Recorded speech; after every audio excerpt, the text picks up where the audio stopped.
Good morning बच्चों, कैसे हैं आप लोगों ने? पिछला वीडियो देखा होगा। पिछले वीडियो में आप लोग प्रश्नावली 1.5 के question number first and second हमने हल कराया था। प्रश्न नंबर 3 हमारा है। आपको याद होगा कि पाई को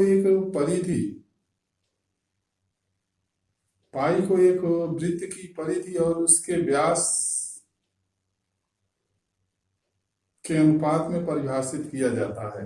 अर्थात पाई को हम लिखते हैं, इसमें हम लिखते हैं pi equal to C upon D. C क्या है? वृत्त की परिधि है। वृत्त की परिधि। सी वृत्त का व्यास डी है। तो यहां पर दिया है पाई बराबर सी अपॉन डी। इस प्रश्न में यह कहा गया है परिभाषा के अनुपात को से परिभाषित किया जाता है, अर्थात पाई बराबर सी बटे डी है। इस तथ्य का अंतर विरोध करता हुआ प्रतीत होता है कि पाई अपरिमेय है। इस अंतर विरोध का निराकरण आप किस प्रकार करेंगे? इससे यह प्रतीत होता है कि सी बटा डी जो है आपका परिमेय संख्या है, जबकि पाई एक अपरिमेय संख्या है। तो ये इन दोनों में अंतर विरोध, इस प्रकार का विरोध क्यों है? ये विरोध का कारण क्या है? दोनों विपरीत क्यों है एक दूसरे के? इसका कारण है कि सी और डी को जब किसी स्केल पर नापते हैं तो हमें इसका सन्निकट मान प्राप्त होता है। यहां पर देखें, जब सी और डी को हम किसी स्केल पर नापते हैं तो सी या डी की सन्निकट माप ही प्राप्त होता है, जिससे यह पता नहीं चल पाता कि सी और डी परिमेय है कि अपरिमेय है। तो यहां पर कारण क्या है? जब हम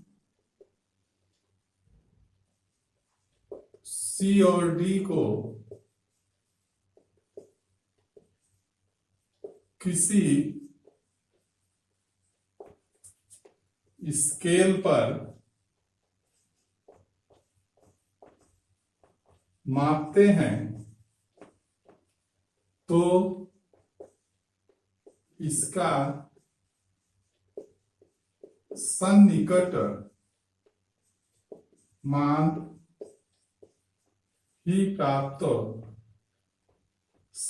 मान ही प्राप्त होता है। इससे यह स्पष्ट नहीं हो पाता कि सी और डी जिससे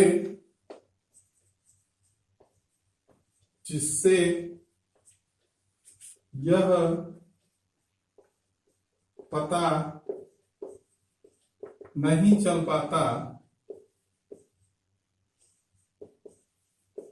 है कि सी और डी परिमेय हैं या अपरिमेय हैं।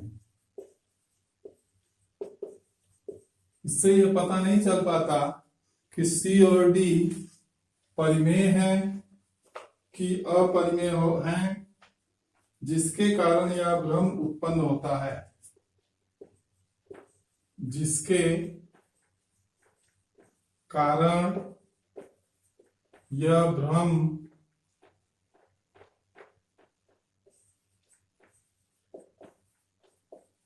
उत्पन्न होता है। जिसके कारण यह भ्रम उत्पन्न होता है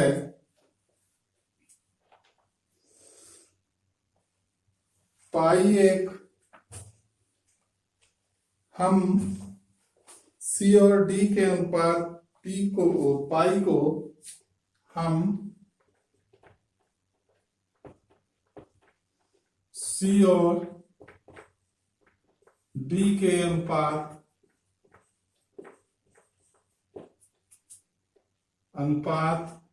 पाई को एक परिमेय संख्या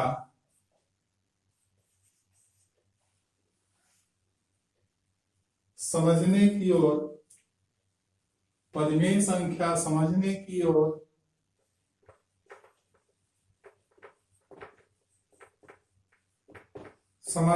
ओर अग्रसर होते हैं।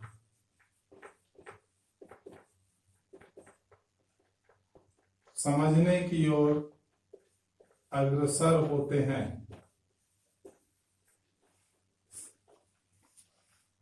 और इसी कारण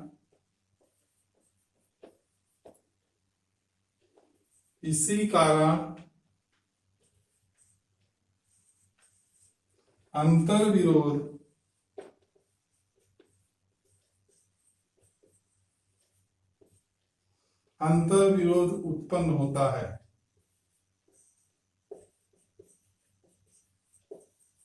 कहने का मतलब सी और डी को हम जब किसी स्केल पर मापते हैं तो इसका सही मान प्राप्त नहीं होता, इसका सन्निकट मान ही प्राप्त होता है, जिससे यह पता नहीं चल पाता कि सी और डी परिमेय है या अपरिमेय है, जिसके कारण यह भ्रम उत्पन्न होता है।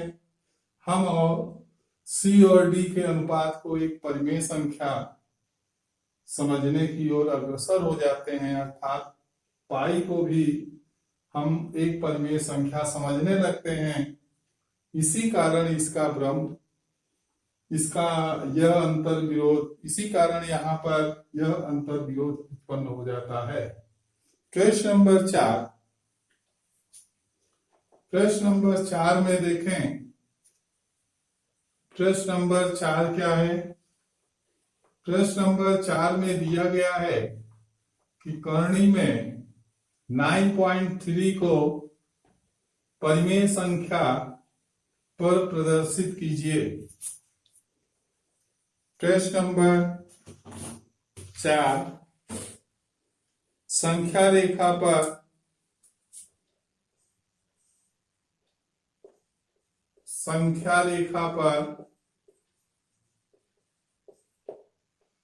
9.3 करनी में 9.3 को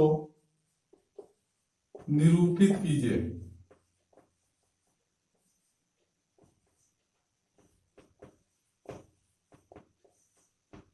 इसके पहले के वीडियो में हमने आप लोगों को यह बताया था कि कोई भी संख्या अगर करनी के रूप में है तो उसे किस प्रकार से संख्या रेखा पर निरूपित कर सकते हैं, उसी का प्रयोग यहां पर करेंगे।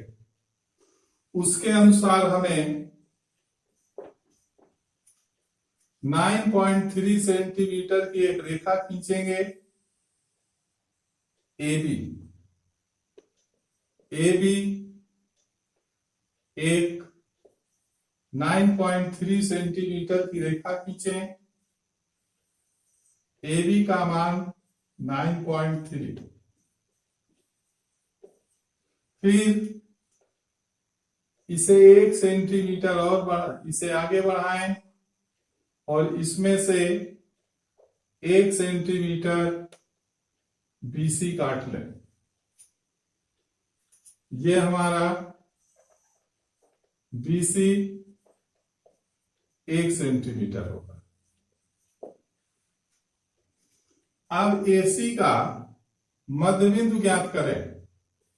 AC का मध्य बिंदु O ज्ञात कर लें और O को केंद्र मानकर OA त्रिज्या का वृत्त खींचें। यहां पर देखें, O को केंद्र मानकर OA त्रिज्या का एक अर्धवृत्त खींचें इस प्रकार से, ये अर्धवृत्त हमारा बनेगा यहां पर। अब दूसरा काम क्या करना है हमें, बी से एक लंब रेखा खींचेंगे और बी से एक लंब रेखा जो खींचेंगे इस प्रकार से यह अर्धवृत्त को डी पर प्रतिच्छेद करती है।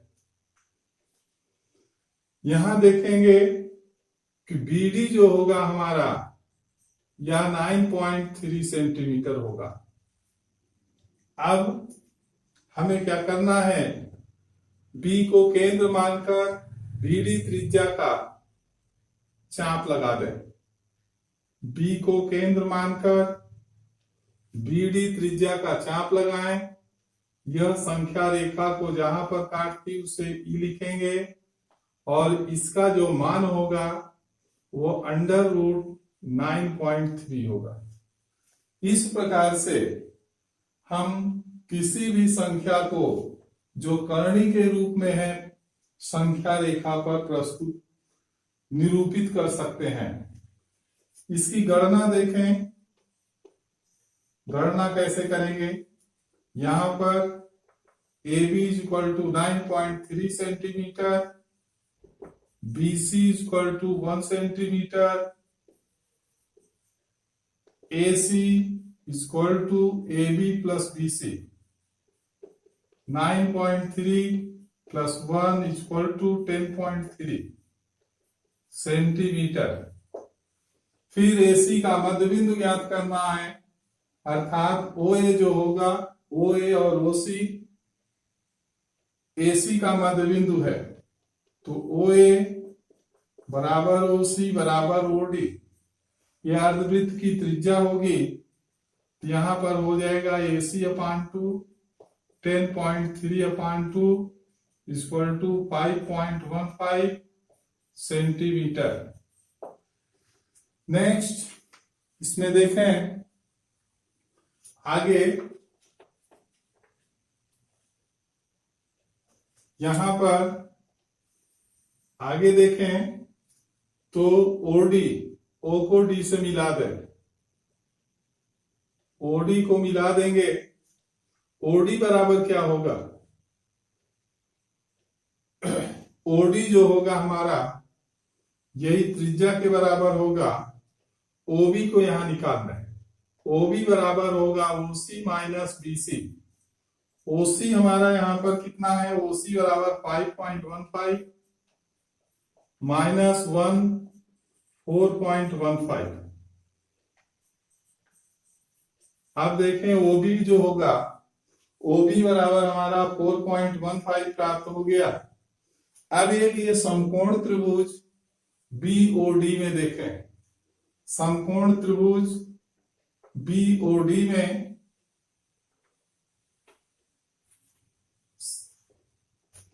समकोण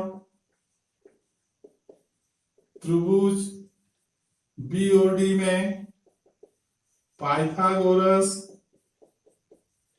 प्रमेय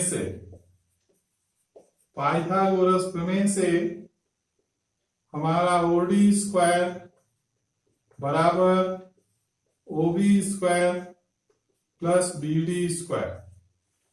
किसी भी समकोण त्रिभुज में कर्ण का वर्ग शेष दोनों भुजाओं पर बने वर्ग के योग के बराबर होता है। ये पाइथागोरस प्रमेय हमारा है। अब BD² बराबर क्या होगा, OD² माइनस OB²। OD को देख लिया जाए, 5.15 होल स्क्वायर माइनस O, ये हमारा OB है, OB बराबर 4.15 होल स्क्वायर। अब आगे इसे हल करें तो BD² बराबर हमें क्या प्राप्त होगा, देखें BD² बराबर 5.15 प्लस 4.15 इंटू 5.15 माइनस 4.15 और ये आ जाएगा बी डी स्क्वायर बराबर 9.30 इंटू 1 या बी डी स्क्वायर बराबर 9.30 और इसी से हमारा प्राप्त हो जाएगा बी डी बराबर √9.3। इस प्रकार से हम जो बी डी होगा यहां पर गणना में देखें, जो बी डी का मान होगा वही बीई का भी मान होगा। अतः बीई बराबर बी डी बराबर √9.3। तो इस प्रकार से किसी भी संख्या को जो करणी के रूप में है, हम परिमेय संख्या हो चाहे जैसी भी हो, उसे हम संख्या रेखा पर प्रस्तुत कर सकते हैं, संख्या रेखा पर निरूपित कर सकते हैं। नेक्स्ट देखें प्रश्न नंबर 5। प्रश्न नंबर 5 में हमें दिखाया गया है, प्रश्न देखें पहले। प्रश्न नंबर 5, प्रश्न नंबर 5 है निम्नलिखित परिमेय संख्या, निम्नलिखित के हरों का परिमेयीकरण कीजिए। निम्नलिखित के हरों का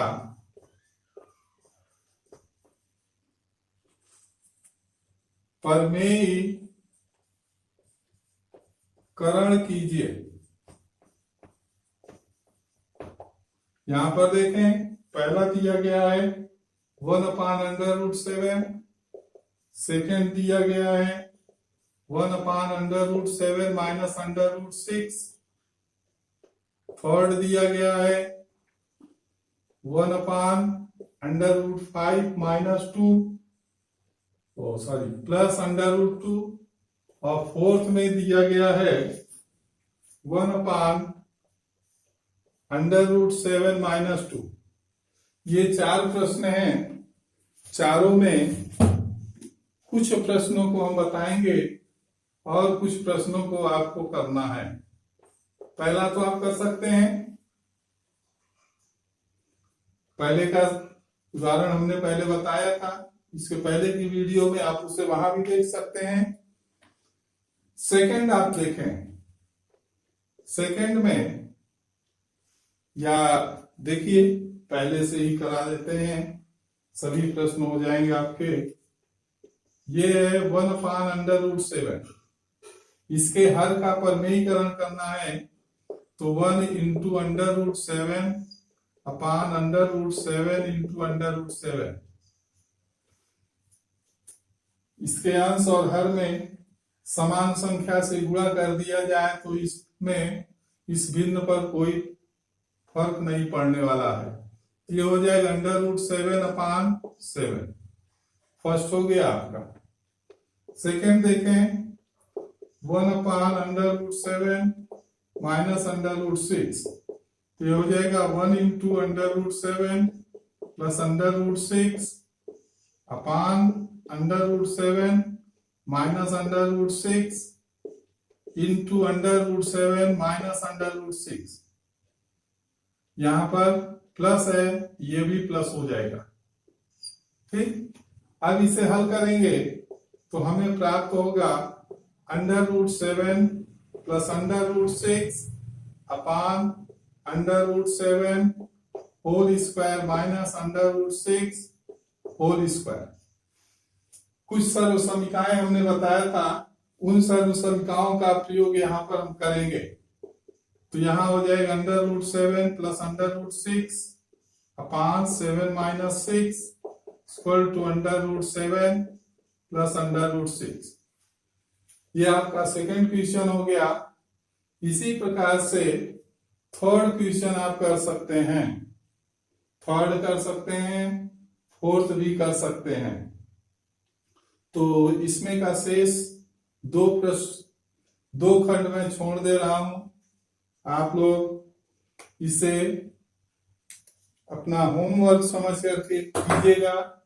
यदि ये दोनों प्रश्न आपको नहीं आते हैं तो कमेंट्स बॉक्स में अवश्य लिखिएगा। इस प्रकार से ये एक्सरसाइज आपकी प्रश्नावली 1.5 समाप्त होती है।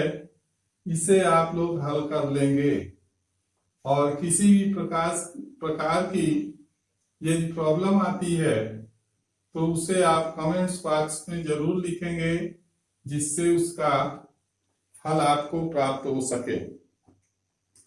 नेक्स्ट आगे का टॉपिक है घातांकों का नियम। घातांकों के क्या नियम हैं? वास्तविक संख्याओं के लिए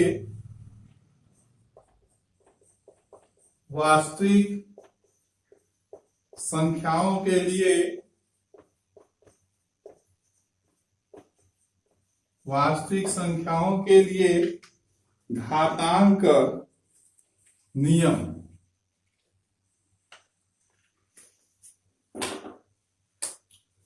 वास्तविक संख्याओं के लिए घातांक नियम। वास्तविक संख्याओं के लिए घातांक के क्या नियम है? पहला देखें, यदि यहां पर a की घात m इंटू a की घात n, तो a की घात m प्लस n। सेकेंड में a की घात m की घात n बराबर a की घात m इंटू n। थर्ड देखें, a की घात m अपान a की घात n बराबर a की घात m माइनस n। यहाँ n is greater than m is greater than n है। चौथा देखें, a की घात m इंटू b की घात m बराबर a इंटू b की घात m। तो ये आपके 4 नियम है। यहां a, m और n परिमेय संख्याएं हैं। ये प्राकृतिक संख्याएं हैं।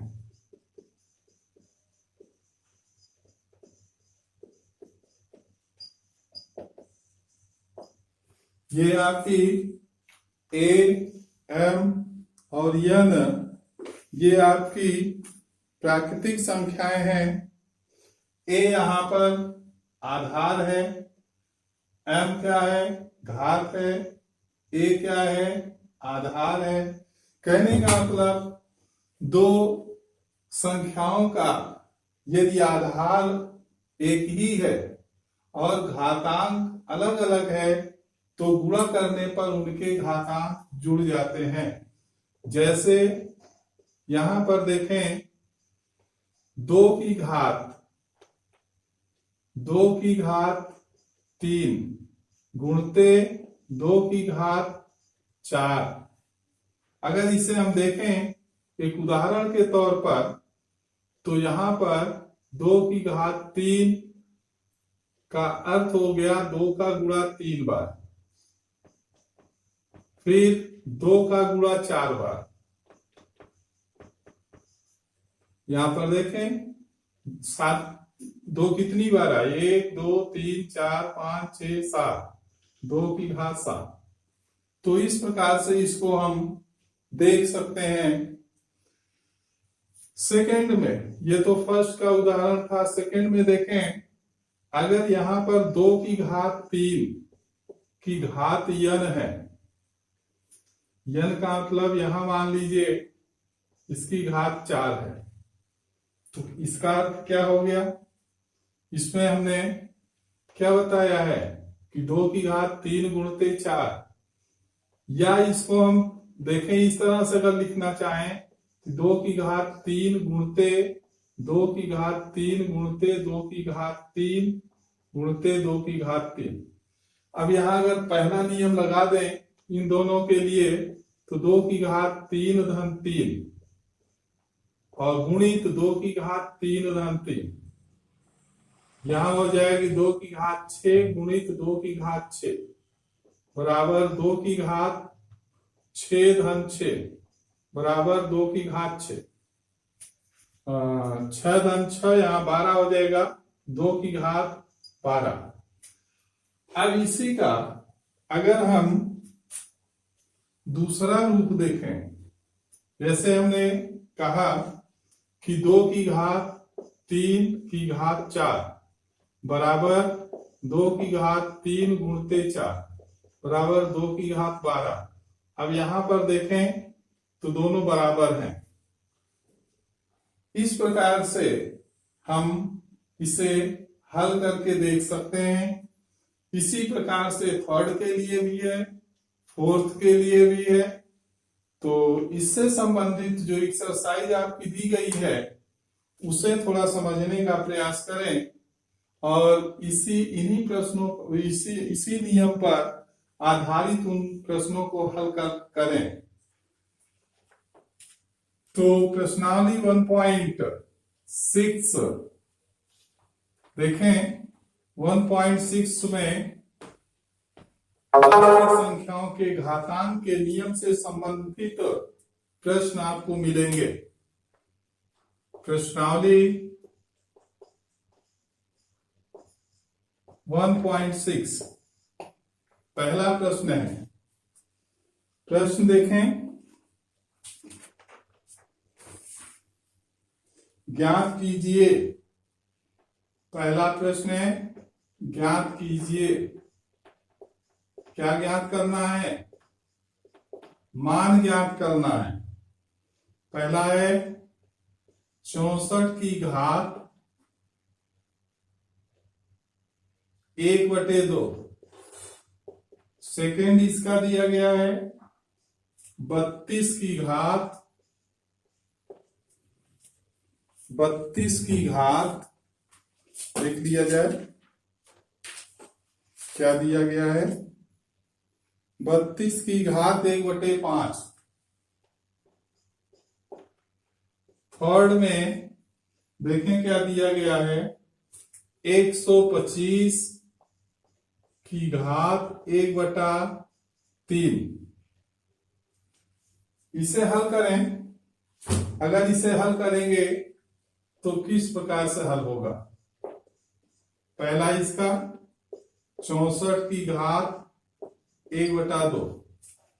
अगर 64 को हम लिखना चाहें तो 64 को क्या लिख सकते हैं? 64 का गुणनखंड कर लें।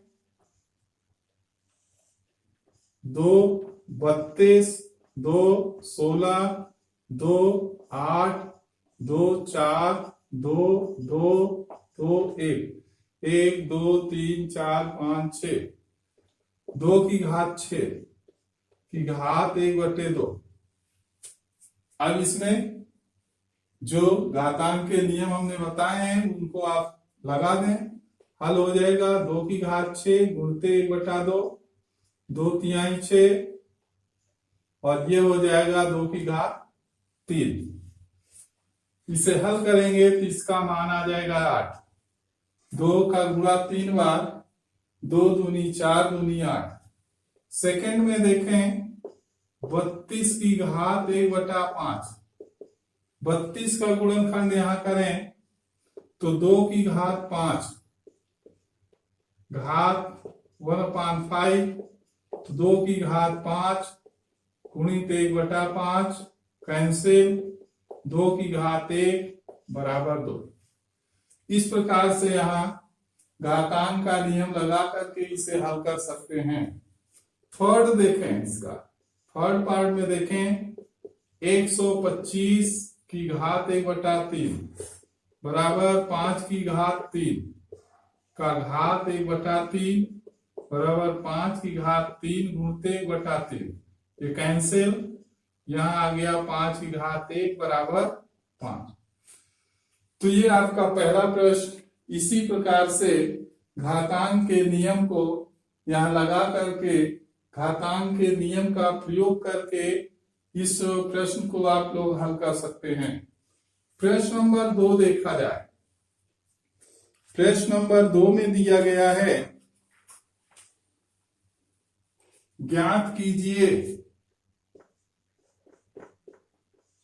ज्ञात कीजिए का अर्थ है यहां मान ज्ञात कीजिए। पहला दिया गया है 9 की घात 3/2। सेकेंड में दिया गया है 32 की घात 2/5। और थर्ड में दिया गया है 16 की घात 3/4। और चौथा दिया गया है 125 की घात 1/3। ये है -1/3 है। 125 की घात -1/3। तो इसे हल करें। इसे हल करके देखें। पहला प्रश्न, फर्स्ट में 9 की घात 3/2 बराबर 9 को क्या लिख सकते हैं, 3 की घात 2। 3 की घात 2 बराबर 3 की घात 2 गुणते 3/2। 2 कैंसिल, 3 की घात 3 बराबर 27, अर्थात 3 का गुणा 3 बार। इसी प्रकार से 32 का भी कर सकते हैं, 16 का भी कर सकते हैं। 125 की घात -1/3। तो शेष सेकंड और थर्ड मैं छोड़ना चाह रहा हूं बीच में। सेकंड और थर्ड आप लोग कीजिएगा। और फोर्थ को बता दे रहा हूं। फोर्थ है 125 to the power -1/3 = 5 की घात 3 बराबर 5 की घात 3 बराबर 5 की घात 3 गुणते -1/3। ये आपका 3 कैंसिल हो जाएगा। 5 की घात -1 बराबर 1/5 होगा। तो इस प्रकार से इसके शेष 2 खंड बीच वाले, दूसरा और तीसरा आप लोगों को हल करना है। पहला और चौथा हमने बता दिया है। अब प्रश्न नंबर 3 पर जरा ध्यान दें। प्रश्न नंबर 3 आपका लास्ट क्वेश्चन है और इसी के साथ आपकी ये लेसन समाप्त भी हो जाएगा। तो प्रश्न नंबर 3 में भी 4 खंड दिए गए हैं। पहला है, इसमें भी वही है। प्रश्न नंबर 3 में हल कीजिए माने इसका मान निकालिए, क्या मान प्राप्त होगा। पहला है 2/3 डॉट 2/3। सेकेंड है 1/3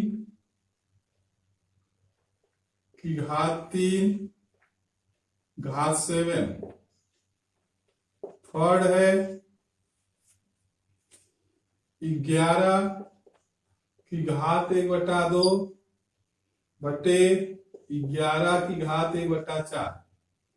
फोर्थ है 7/2 गुणते 8/2।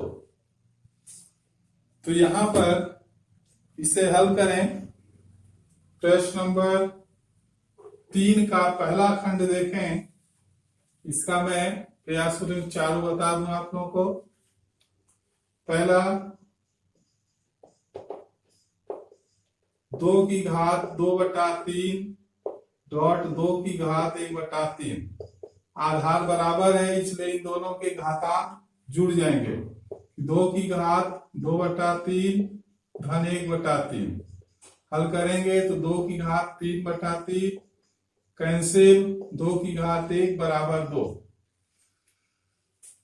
सेकेंड को देखें, 1/3 की घात 3 का घात 7 बराबर 1 की घात 7 बटे 3 की घात 3 का घात 7 बराबर 1 बटे 3 की घात 3 गुणते 7 बराबर 1/3 की घात 21। इस प्रकार से सेकेंड क्वेश्चन भी हो जाएगा। थर्ड क्वेश्चन पर ध्यान दें अपना, 11 की घात 1/2 बटे 11 की घात 1/4। दोनों का आधार बराबर है इसलिए घातांक घट जाएगा। तो 11 की घात 1/2 माइनस 1/4 बराबर 11 की घात, यहाँ एलसीएम 4, 2 माइनस 1। अब ये हल करेंगे तो आ जाएगा, आपको मिलेगा 11 की घात 1/4। तो ये आ जाएगा, इसी तरह से लिखें 11 की घात 1/4 प्राप्त होगा। चौथा फोर्थ आपका क्वेश्चन है 7 की घात 1/2 गुणते 8 की घात 1/2। चूंकि यहाँ दोनों का घातांक बराबर है इसलिए आधार का गुणा हो जाएगा। 7 का घात 1/2, 8 का घात भी 1/2, इसलिए इनके दोनों के आधार का गुणा। तो 7 गुणते 8 की घात 1/2 बराबर 56 की घात 1/2। यही आपका आंसर होगा। इस प्रकार से प्रश्नावली 1.6 आपका समाप्त हो रहा है और प्रश्नावली 1.6 के साथ साथ आपका यह लेसन भी समाप्त हो रहा है। तो ये लेसन जो समाप्त हो रहा है आपका संख्या पद्धति, इस पूरे लेसन का एक बार रिवीजन कीजिएगा और सारे प्रश्नों को आप हल कीजिएगा। कोई भी प्रश्न इसमें अगर आपको नहीं आता है तो उसे कमेंट्स बॉक्स में जरूर लिखिएगा। इसी के साथ चैनल को सब्सक्राइब भी कराएं और लाइक भी करें। धन्यवाद।